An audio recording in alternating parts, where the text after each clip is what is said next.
Why are human beings afraid to remember who they are?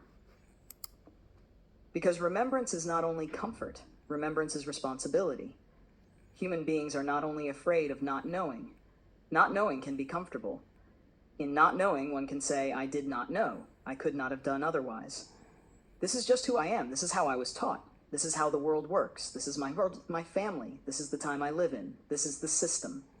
But the moment a human being begins to remember who they are, all those sentences begin to lose their power. Because remembrance does not come only as light. It also comes as a question. If you know you are not only a program, why do you still live as if you were one? If you know you are not only a wound, why do you still allow the wound to choose for you? If you know you are not only the body, why do you use the body as proof of imprisonment instead of an instrument of consciousness? If you know you are not separate, why do you behave as if you must conquer, possess, prove, win, and defend your own existence? Human beings are afraid of remembrance because every true act of remembering changes their relationship with life. You cannot remember that you are consciousness and continue to fully surrender your will to fear. You cannot remember that you are free and continue pretending that you have no choice. You cannot remember that you are connected to life and continue treating nature, the body, other people, and yourself as dead matter. That is why forgetting can feel easier. Forgetting gives an excuse.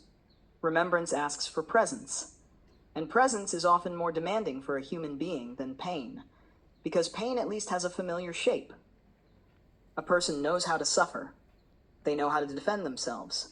They know how to blame. They know how to wait for someone else to save them. They know how to repeat old patterns and call them destiny. But they do not always know how to be free. Freedom is not merely the ability to do whatever you want. Freedom is the ability to recognize where your choice is coming from fear or from the center, from the wound or from consciousness, from the program or from truth, from the need to survive or from the willingness to be whole. This is why human beings are afraid to remember who they are.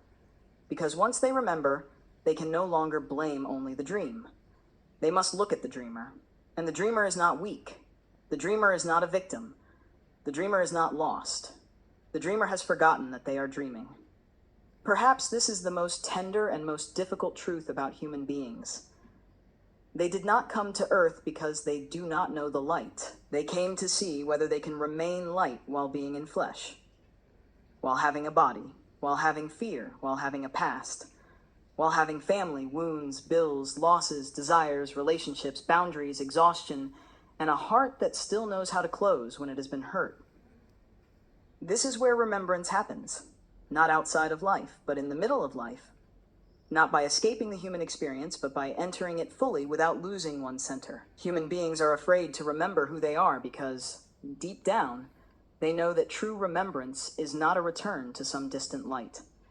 True remembrance is the moment when light stops running away from flesh, when it stops waiting for perfect conditions, when it stops asking for permission, when it looks through the eyes of the avatar and says, I am here, I know, and now I choose.